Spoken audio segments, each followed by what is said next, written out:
শ্রবণেই মঙ্গল, শ্রবণেই মঙ্গল।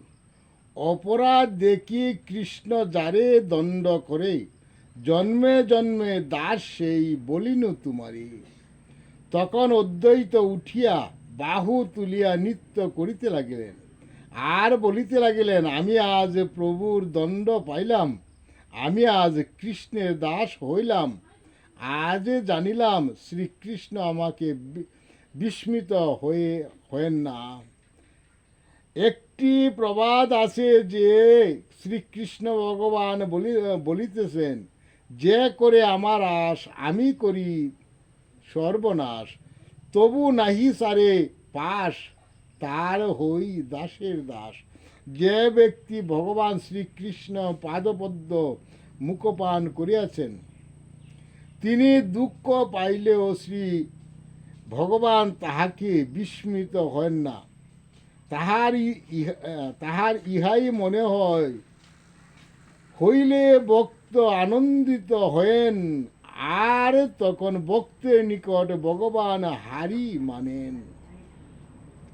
মহাপ্রকাশের সময় শ্রী গৌর তাহার অতি বিদ্যা জননীর মস্তকে শ্রীপাদ দিয়েছিলেন। আবার এই প্রকাশ অবস্থায় শ্রী নিমাই দিন হইতে দিন, তখন তাহার দন্য ও কাতর ভাব যিনি দেখিতেন তাহার হৃদয় বিদীর্ণ হইয়া যাইত।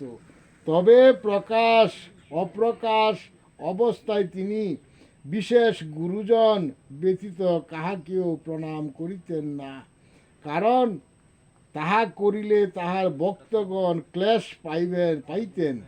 কিন্তু তাই বলিয়া তিনি অন্য কাউকেও তাহার চরণে প্রণাম করিতে দিতেন না। কেহ প্রণাম করিলে তিনি প্রণাম করিতেন, কাজী বয়ে কেহ তাহাকে প্রণাম করিত না। শ্রী ভগবান আবেশে যে নিমায় অতি বৃদ্ধা জননীর মস্তকে পদ দিয়েছিলেন, অন্য অবস্থায় তাহার কিরূপ দৈন্য ও গুরুজনের প্রতি কিরূপ ভক্তি, তাহা এখন শ্রবণ করুন। এক দিবস শ্রী গৌরাঙ্গ সংকীর্তনান্তে গঙ্গা স্নান করিতে যাইতেছিলেন। এমন সময় একজন মান্য ব্রাহ্মণ নারী তাহার সম্মুখে নিপতিতা হইয়া বলিলেন, তুমি শ্রী ভগবান আমাকে উদ্ধার করো। জয় জগৎ বন্ধু হরি, জয় জগৎ বন্ধু হরি, জয় শ্রী গুরুর জয়, জয় শ্রী গুরুর জয়।